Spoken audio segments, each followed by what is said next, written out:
Hello dear student, welcome to my YouTube channel. तो आज हम लोग देखने जा रहे हैं क्लास 10 का मैथ का बिल्कुल ओरिजिनल वायरल क्वेश्चन पेपर देखने वाले हैं, जो कि आपको 16 तारीख को इसी तरह का प्रश्न सेट देखने को मिलेगा। आपको बिल्कुल गर्दा मचाना है। तो चलिए सभी प्रश्नों को आपको ध्यान से देखना है, आपको एक भी प्रश्न छोड़ना नहीं है, तभी आप बिल्कुल 50 में 50 ऑब्जेक्टिव सही बना के आएंगे और बिल्कुल पेपर फाड़ के आ जाएंगे। तो चलिए स्टार्ट करते हैं पहला नंबर प्रश्न की ओर। सभी प्रश्नों को आपको बिल्कुल गौर से देखना है, एक भी प्रश्न आपको छोड़ना नहीं है, तभी आप गर्दा मचा पाएंगे, नहीं तो आपका बिल्कुल मोए मोए हो जाएगा। देखिए आपको 100 ऑब्जेक्टिव पूछेगा, आपको उत्तर देना है, बिल्कुल 50 का ही उत्तर देना है और बिल्कुल सटीक उत्तर देना है। तो चलिए स्टार्ट करते हैं, पहला नंबर प्रश्न की ओर बढ़ते हैं। पहला नंबर प्रश्न में है, दो रेखिक समीकरण के लेख चित्र के यदि संपाती रेखा हो तो उनके कितने हल होंगे। तो अनगिनत हल होंगे। कितने हल होंगे? अनगिनत हल होंगे। ऑप्शन नंबर सी जो है इसका बिल्कुल सही उत्तर हो जाएगा। चलिए आगे बढ़ते हैं हम लोग। सभी प्रश्नों को आपको ध्यान से देखना है, आपको एक भी प्रश्न छोड़ना नहीं है। चलिए बढ़ते हैं हम लोग दूसरा नंबर प्रश्न की ओर। दूसरा नंबर प्रश्न में करा है, समीकरण 2x माइनस वाई माइनस 3 बराबर 0 एवं 12x प्लस 7y माइनस 5 बराबर 0 के आलेख किस प्रकार की सरल रेखाएं होंगे। तो आपको पता होगा, अगर a1 by a2 is not equal to b1 by b2 तब क्या हो जाता है? प्रतिच्छेद होता है। और जब होता है a1 बाई a2 बराबर b1 by b2 but not equal to c1 by c2 तब क्या होता है? समांतर होता है। और जब a1 बाई a2 बराबर b1 बाई b2 और बराबर c1 बाई c2 होता है तब संपाती होता है। तो ये चीज तो आपको याद ही होगा। चलिए हम लोग देख लेते हैं। a1 बाई a2 2 बाई आपका क्या हो जाएगा? 12 आ जाएगा। और कोमा देख लेते हैं, और b1 बाई b2 b1 हो गया आपका -1 या 1/7। उसके बाद आप देख लेंगे तो आ जाएगा 1/6 कोमा आ जाएगा -1/7। तो ये a1 by a2 not equal to b1 by b2 तो क्या हो जाएगा? प्रतिच्छेद हो जाएगा। तो इसमें ऑप्शन नंबर सी जो है इसका बिल्कुल सही उत्तर हो जाएगा, प्रतिच्छेद सरल रेखाएं। ऑप्शन नंबर सी जो है इसका बिल्कुल सही उत्तर है। चलिए आगे बढ़ते हैं हम लोग तीसरा नंबर प्रश्न की ओर। बिल्कुल सभी प्रश्नों को ध्यान से देखिए, और चैनल पर अगर नए हैं तो बिल्कुल चैनल को सब्सक्राइब कर दीजिए, ताकि जो भी वीडियो आए सबसे पहले आप तक पहुंचे, आप बिल्कुल एग्जाम में जाके गर्दा मचा पाए। चलिए तीसरा नंबर प्रश्न की ओर बढ़ते हैं। तीसरा नंबर प्रश्न में करा है, x माइनस वाई बराबर 0 का आलेख कैसी सरल रेखा में होगी। x माइनस वाई बराबर 0 का आलेख कैसी सरल रेखा में होगी। तो 3 का जो सही उत्तर हो जाएगा वो हो जाएगा ऑप्शन नंबर सी, मूल बिंदु से जाती हुई होगी। कैसी होगी? मूल बिंदु से जाती हुई होगी। ऑप्शन नंबर सी जो है इसका बिल्कुल सही उत्तर हो जाएगा। चलिए आगे बढ़ते हैं हम लोग 4 नंबर प्रश्न की ओर। 4 नंबर प्रश्न में करा है, निम्नलिखित में कौन द्विघाती समीकरण है। निम्नलिखित में कौन जो है द्विघाती समीकरण है। तो इसका जो सही उत्तर होगा वो हो जाएगा ऑप्शन नंबर बी हो जाएगा, x प्लस 2 स्क्वायर बराबर 3 into x plus 4। Option number B जो है इसका बिल्कुल सही उत्तर हो जाएगा। देखिए आपको हम इसका पीडीएफ दे देंगे, यहाँ पे आपको हम आंसर कराते जा रहे हैं, और काफी ऐसे भी स्टूडेंट होंगे जो आप मेरे साथ हल करते जा रहे हैं और सही सही उत्तर भी देते जा रहे हैं। सभी बच्चे का कमेंट दिखाई दे रहा है हमको, तो बिल्कुल आप लोग धैर्य से कमेंट करते जाइए और एग्जाम में बिल्कुल जाके गर्दा मचाइए।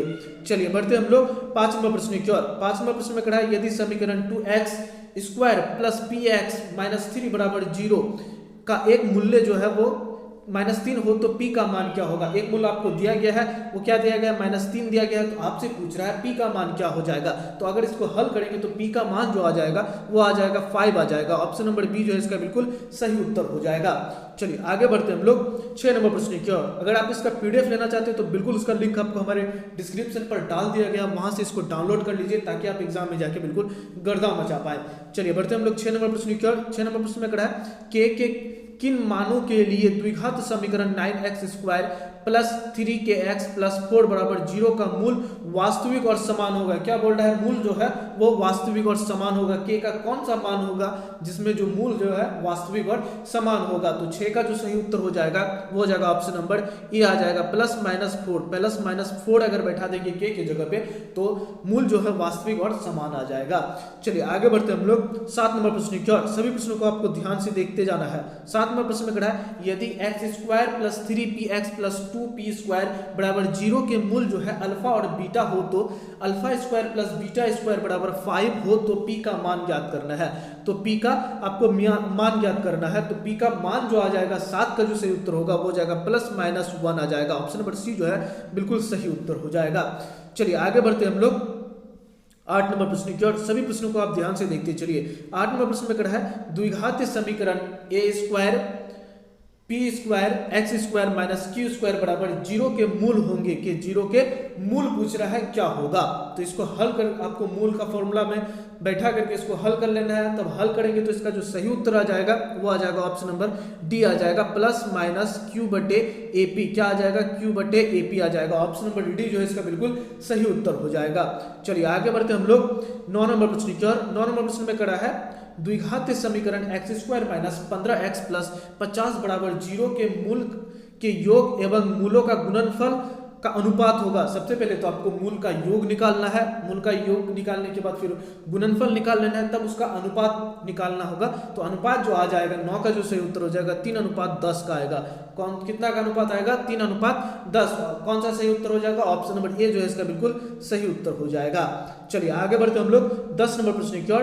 आपको हम बिल्कुल आंसर कराते जा रहे हैं और काफी स्टूडेंट कमेंट भी कर रहे हैं। जो कमेंट कर रहे हैं बिल्कुल आपका तैयारी गर्दा हो गया है और आप एग्जाम में जाके बिल्कुल पेपर फाड़ देंगे, गर्दा मचा देंगे। चलिए 10 नंबर प्रश्न की ओर बढ़ते हैं।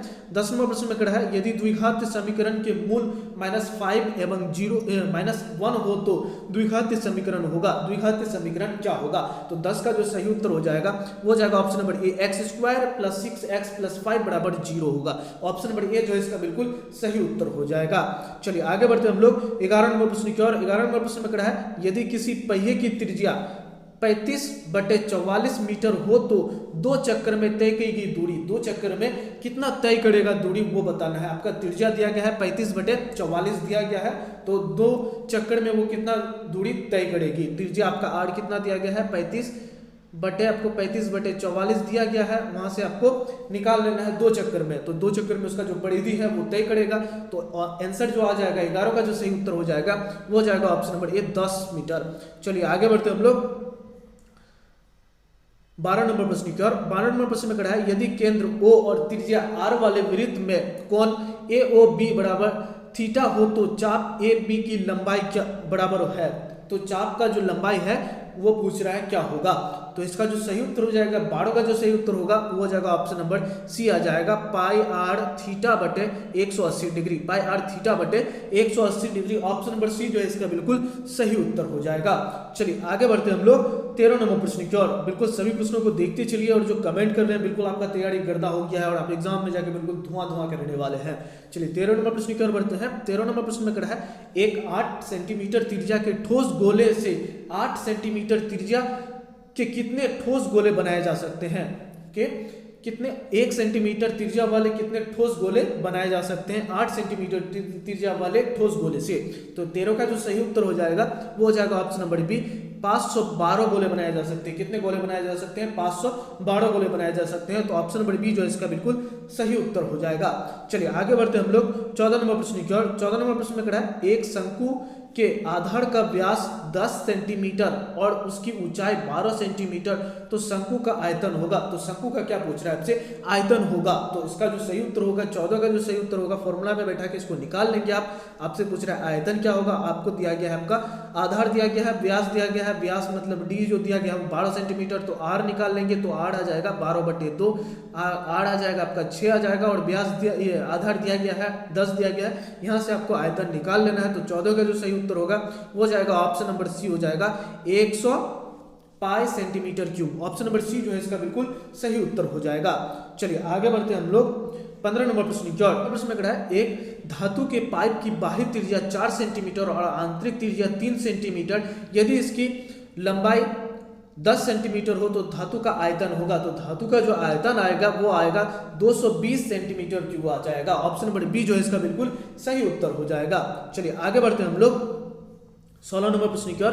16 नंबर प्रश्न में कहा है एक शंकु और एक बेलन के आधार की त्रिज्या समान है और उनके वक्र पृष्ठ के क्षेत्रफल भी समान है, यदि बेलन की ऊंचाई 2 मीटर हो तो शंकु का तिर्यक ऊंचाई क्या होगा, आपसे पूछ रहा है तिर्यक ऊंचाई क्या होगा। तो 16 का जो सही उत्तर हो जाएगा वो हो जाएगा ऑप्शन नंबर सी हो जाएगा 4 मीटर। 4 मीटर जो है इसका ऊंचाई निकल जाएगा, तिर्यक ऊंचाई शंकु का जो तिर्यक ऊंचाई निकलेगा वो निकल जाएगा आपका 4 मीटर निकल जाएगा। चलिए आगे बढ़ते हम लोग 17 नंबर प्रश्न की ओर। 17 नंबर प्रश्न में कहा है यदि किसी घन का आयतन 125 सेंटीमीटर क्यूब हो तो घन के किनारे एवं घन के विकर्ण का अनुपात होगा। तो 17 का जो सही उत्तर आएगा वो आ जाएगा ऑप्शन नंबर ए आ जाएगा, 1:√3 आ जाएगा, 1:√3 आ जाएगा। ऑप्शन नंबर ए जो है इसका बिल्कुल सही उत्तर हो जाएगा। चलिए आगे बढ़ते हैं हम लोग 18 नंबर प्रश्न की ओर। बिल्कुल सभी का कमेंट हम देख रहे हैं, आप बिल्कुल एग्जाम में जाके गर्दा मचाएंगे, आप बिल्कुल एग्जाम में जाके एग्जाम में क्वेश्चन पेपर बिल्कुल फाड़ के आ जाएंगे, इतना आप लोग का तैयारी होगी, आप लोग बिल्कुल साइंटिस्ट है। चलिए 18 नंबर प्रश्न की ओर बढ़ते हैं। 18 नंबर प्रश्न में कहा है यदि किसी अर्धगोले के संपूर्ण पृष्ठ का क्षेत्रफल जो है 462 सेंटीमीटर क्यूब हो तो उसका व्यास होगा, तो उसका जो व्यास है वो क्या होगा।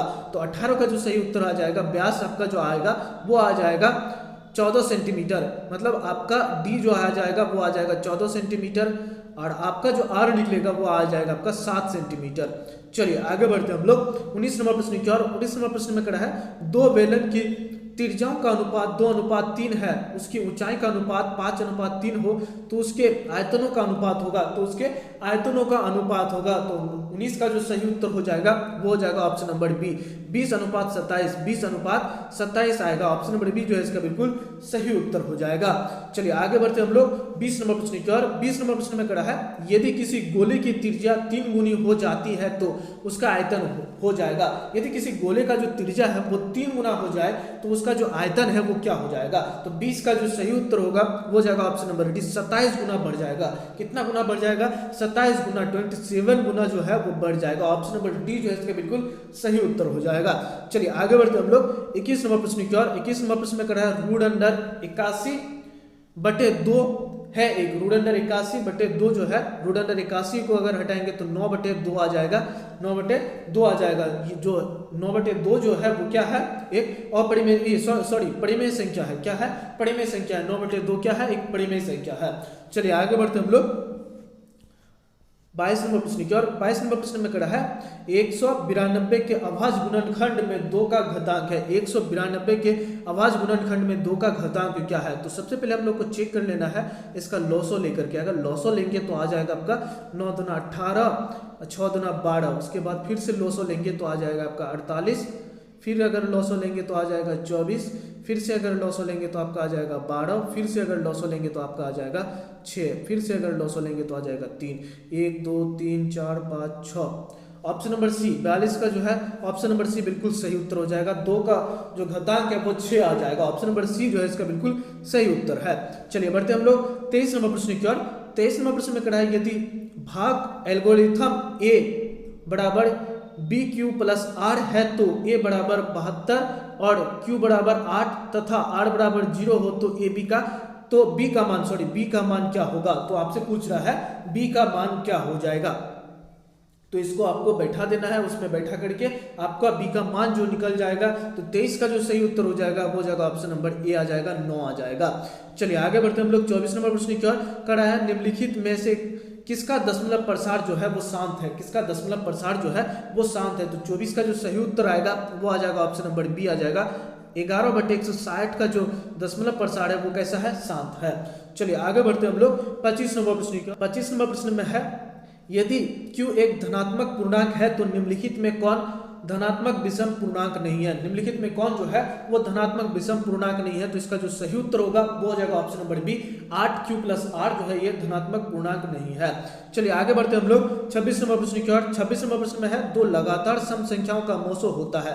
दो लगातार सम संख्याओं का जो मोसो होता है वो होता है 2 होता है। अगर चाहे तो आप चेक कर सकते हैं 2,4, 2 का अगर मोसो निकाल लेंगे आप तो आ जाएगा आपका 2 और 4 का जो मोसो निकालेंगे तो 2 आ जाएगा। ऑप्शन नंबर सी जो है इसका बिल्कुल सही उत्तर हो जाएगा। चलिए बढ़ते हम लोग 27 नंबर प्रश्न की ओर। कर है एक परिमेय संख्या और एक अपरिमेय संख्या, एक परिमेय संख्या और एक अपरिमेय संख्या का योग कैसा संख्या होता है। एक परिमेय संख्या और एक अपरिमेय संख्या का जो योग है वो कैसा होता है। तो 27 का जो सही उत्तर होगा वो हो जाएगा ऑप्शन नंबर बी, अपरिमेय संख्या होता है। चलिए आगे बढ़ते हम लोग 28 नंबर प्रश्न की ओर 28 में है दो संख्याओं का गुणनफल 8670 और उनका एचसीएफ जो है 17 है, तो उनका लॉस एलसीएम क्या होगा। एलसीएम आपसे पूछ रहा है क्या होगा, तो हम लोग पढ़े हैं एलसीएम गुना एचसीएफ बराबर दो संख्याओं का गुणनफल। आपको दो संख्याओं का गुणनफल दिया गया है, कितना दिया गया है 8670 और बटे में आ जाएगा 17, एचसीएफ आपका 17 दिया गया, यहाँ से आपका एलसीएम निकल जाएगा। 28 का जो सही उत्तर आ जाएगा वो आ जाएगा ऑप्शन नंबर डी 510 जो है इसका बिल्कुल सही उत्तर हो जाएगा। चलिए आगे बढ़ते हम लोग 29 नंबर प्रश्न की ओर कर रहे हैं निम्नलिखित में कौन परिमेय संख्या है। निम्नलिखित में कौन जो है वो परिमेय संख्या है, तो 29 का जो सही उत्तर हो जाएगा वो हो जाएगा ऑप्शन नंबर ए आ जाएगा रूट अंडर 64 प्लस 36 जो है वो एक परिमेय संख्या है। ऑप्शन नंबर ए जो है इसका बिल्कुल सही उत्तर हो जाएगा। आप इनको अगर जोड़ देंगे तो आ जाएगा रूट 100 और 100 को रूट को हटाएंगे तो आ जाएगा 10, तो ये एक परिमेय संख्या है। ऑप्शन नंबर ए जो है इसका बिल्कुल सही उत्तर हो जाएगा। चलिए आगे बढ़ते हम लोग 30 नंबर प्रश्न की ओर। 30 नंबर प्रश्न में कहा है यदि 130 बराबर 15 गुना 8 प्लस 10 एवं 15 बराबर 5 गुना 3 प्लस 0 हो तो मौसो 130 और 15 का होगा। मौसो जो है क्या होगा 130 और 15 का, तो 30 का जो सही उत्तर हो जाएगा वो हो जाएगा ऑप्शन नंबर बी हो जाएगा 5 आ जाएगा। चलिए आगे बढ़ते हम लोग 31 नंबर प्रश्न की ओर। 31 नंबर प्रश्न में कहा है बिंदु 15,18 की मूल बिंदु से दूरी क्या होगी। तो मूल बिंदु आपका हो गया 0,0 और आपका जो एक बिंदु दिया गया है वो क्या दिया गया है 15,8, तो इससे यहाँ निकाल लेंगे आपका 0 माइनस 15 का स्क्वायर और प्लस में हो जाएगा 0 माइनस 8 का स्क्वायर, तो आ जाएगा आपका रूट अंडर 225 और प्लस में हो जाएगा 64, तो आ जाएगा आपका 289 और इसका जो हटाएंगे रूट हटाएंगे तो 17 आएगा। ऑप्शन नंबर सी जो है इसका बिल्कुल सही उत्तर हो जाएगा। चलिए बढ़ते हम लोग 32 नंबर प्रश्न की ओर। 32 नंबर प्रश्न में कहा है सरल रेखा y बराबर 2x-3 का आलेख निम्न में से किस बिंदु से होकर गुजरेगी। तो 32 का जो सही उत्तर होगा वो जाएगा ऑप्शन नंबर डी आ जाएगा 5,7 आ जाएगा। चलिए आगे बढ़ते हम लोग 33 नंबर प्रश्न की ओर। 33 नंबर प्रश्न में कहा एक्स अक्ष पर वह बिंदु जो बिंदु 2,0 एवं 6,0 का समदूरस्थ है, समान दूरी पर है, तो 33 का जो सही उत्तर होगा वो जाएगा ऑप्शन नंबर बी 2,0। चलिए आगे बढ़ते हम लोग 34 नंबर प्रश्न की ओर। 34 नंबर प्रश्न में कहा है y एक्स से बिंदु 13,15 की दूरी है, 13,15 की दूरी है y एक्स से, तो इसका जो 34 का जो सही उत्तर आ जाएगा वो आ जाएगा ऑप्शन नंबर ए 13 आ जाएगा। चलिए बढ़ते हम लोग 35 नंबर प्रश्न की ओर। 35 नंबर प्रश्न में कहा है किसी वृत्त के व्यास के सिरों का निर्देशांक कितना दिया गया -10,6 तथा 6,-10, तो वृत्त के केंद्र का निर्देशांक होगा। तो 35 का जो सही उत्तर हो जाएगा वो आ जाएगा option number C -2,-2। Option number C जो है इसका बिल्कुल सही उत्तर आ जाएगा। चलिए बढ़ते हम लोग 36 नंबर प्रश्न की ओर। 36 नंबर प्रश्न में कहा है यदि किसी त्रिभुज के शीर्ष का निर्देशांक 2,4 और 0,6 तथा 4,-1 हो तो त्रिभुज के केंद्र का निर्देशांक होगा। तो 36 का जो सही उत्तर आ जाएगा वो आ जाएगा ऑप्शन नंबर ए 2,3 आ जाएगा।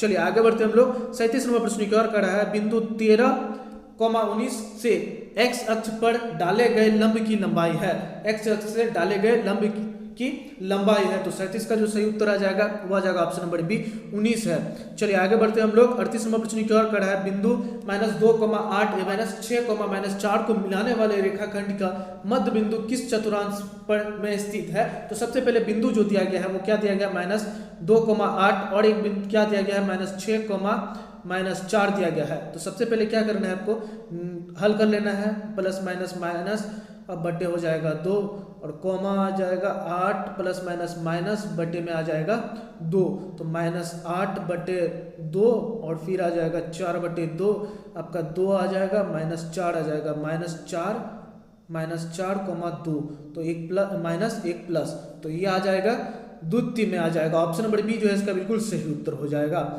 चलिए आगे बढ़ते हम लोग 39वां प्रश्न की ओर। 39वां प्रश्न में कहा है यदि P 0,0 Q 8,0 और R जो है 0,12 हो, 12 किसी त्रिभुज PQR के शीर्ष हो तो PQR का क्षेत्रफल क्या होगा। तो क्षेत्रफल आपसे पूछ रहा है, तो क्षेत्रफल जो आ जाएगा 39 का जो सही उत्तर होगा वो जाएगा ऑप्शन नंबर बी 48 होगा। चलिए आगे बढ़ते हम लोग 40वां प्रश्न की ओर करा है किसी त्रिभुज के शीर्ष बिंदुओं का निर्देशांक 0,6 और 0,0 एवं 8,0 हो तो त्रिभुज का परिमिति होगा। तो त्रिभुज का परिमिति क्या होगा, तो 40 का जो सही उत्तर आएगा वो आ जाएगा ऑप्शन नंबर बी 24 होगा। क्या आ जाएगा 24 आ जाएगा। चलिए आगे बढ़ते हम लोग 41 नंबर प्रश्न की ओर। 41 नंबर प्रश्न में कहा है एक अर्धवृत्त जिसकी त्रिज्या 3 r है तो उसकी परिमिति क्या होगी, तो उसकी परिमिति क्या होगी। तो 41 का जो सही उत्तर आएगा वो आ जाएगा option number B 3πr plus 6r। Option number B जो है इसका बिल्कुल सही उत्तर हो जाएगा। चलिए बढ़ते हम लोग 42 नंबर प्रश्न की ओर। कर रहा है निम्नलिखित में कौन सी संख्या किसी घटना की प्रयोक्ता नहीं हो सकती है। निम्नलिखित में से कौन सी संख्या है जो किसी घटना की प्रयोक्ता नहीं हो सकती है। तो इसका जो सही उत्तर आ जाएगा वो आ जाएगा ऑप्शन नंबर, इसका जो 42 का जो सही उत्तर आ जाएगा वो आ जाएगा ऑप्शन नंबर बी आ जाएगा। चलिए आगे बढ़ते हम लोग 43 नंबर प्रश्न की ओर। कर है यदि किसी घटना ई की पूरक घटना है तो निम्नलिखित में से कौन सा सही है। 43 का जो सही उत्तर आ जाएगा वो आ जाएगा ऑप्शन नंबर सी आ जाएगा। चलिए बढ़ते हम लोग 44 नंबर प्रश्न की ओर। 44 नंबर प्रश्न में कर है एक पासे की एक फेंक में दो नहीं आने की प्रयोक्ता क्या होगी। तो 44 का जो सही उत्तर आएगा वो हो जाएगा ऑप्शन नंबर सी 5/6। चलिए आगे बढ़ते हम लोग 45 नंबर प्रश्न की ओर। कर है अच्छी तरह से फेंटी गई 52 ताश की एक गड्डी में से यादृच्छिक एक पत्ता खींचा गया, इनके काले रंग की बादशाह आने की प्रयोक्ता क्या होगी। तो 45 का जो सही उत्तर आ जाएगा वो आ जाएगा ऑप्शन नंबर बी आ जाएगा, ऑप्शन नंबर बी 1/26। चलिए बढ़ते हम लोग 46 नंबर प्रश्न की ओर। कर है यदि 24, 27, 28, 31, 34, x, 37, 40, 42, 45, 50 को 50 की मध्य 35 हो तो x का मान ज्ञात करना है। तो x का मान आप निकालेंगे तो 46 का जो सही उत्तर आ जाएगा वो आ जाएगा ऑप्शन नंबर ए 35 आ जाएगा। चलिए बढ़ते हम लोग 47 नंबर प्रश्न की ओर। 47 नंबर प्रश्न में कहा है संचय बारंबारता सारणी में किसके निर्धारण में उपयोग होता है। तो 47 का जो सही उत्तर आएगा वो आ जाएगा ऑप्शन नंबर बी माध्यिका का। चलिए बढ़ते हम लोग 48 नंबर प्रश्न की ओर। 48 नंबर प्रश्न में है माध्य और माध्यिका और बहुलक में कौन सा संबंध सत्य है। तो हम लोग बहुलक बराबर फॉर्मूला क्या पढ़े हैं 3 गुना माध्यिका 3 गुना माध्यिका और माध्यिका माइनस में 2 गुना मध्य 2 गुना मध्य पढ़े हम लोग फॉर्मूला में पढ़े हैं, उसी से संबंध पूछ रहा है। तो इसका जो सही उत्तर हो जाएगा 48 का जो सही उत्तर होगा वो हो जाएगा ऑप्शन नंबर जो इसका बिल्कुल सही उत्तर होगा वो हो जाएगा ऑप्शन नंबर ए जो है बिल्कुल सही उत्तर है। चलिए बढ़ते हम लोग 49 नंबर प्रश्न की ओर। कर रहा है निम्नलिखित वितरण में बहुलक वर्ग कौन है। तो इसका जो सही उत्तर होगा 49 का वो हो जाएगा ऑप्शन नंबर बी 20 से 30 के बीच में, यह जो है 45 सबसे ज्यादा बार आया है। तो ऑप्शन नंबर बी जो है इसका बिल्कुल सही उत्तर हो जाएगा। चलिए आगे बढ़ते हम लोग 50 नंबर प्रश्न की ओर। 50 नंबर प्रश्न में है यदि x + 2, 2x + 3, 4x + 5 तथा 5x + 2 का मध्य 18 है तो x का मान होगा। तो x का मान पूछ रहा है क्या होगा। तो x + 2 प्लस में आ जाएगा 2x + 3 प्लस में आ जाएगा 4x + 5 और प्लस में आ जाएगा 5x + 2 आ गया आपका नीचे में 1 2 3 4। आपको 4 यहाँ से आपको हल कर लेना है तब x का मान और बराबर मध्य कितना दिया गया 18 दिया गया वो बैठा करके आपको हल कर लेना है। इसका जो सही उत्तर आएगा वो हो जाएगा ऑप्शन नंबर ए आ जाएगा 5 आ जाएगा। तो ऑप्शन नंबर ए जो है इसका बिल्कुल सही उत्तर हो जाएगा। तो ये 50 प्रश्न आपको हम करवा दिए जो कि एग्जाम में डायरेक्ट एग्जाम में देखने को मिलेगा। इसी तरह का प्रश्न आपको बिल्कुल गर्दा मचाना है। फिर मिलते हैं हम लोग नेक्स्ट सब्जेक्ट लेकर के, तब तक लेता ही जय हिंद।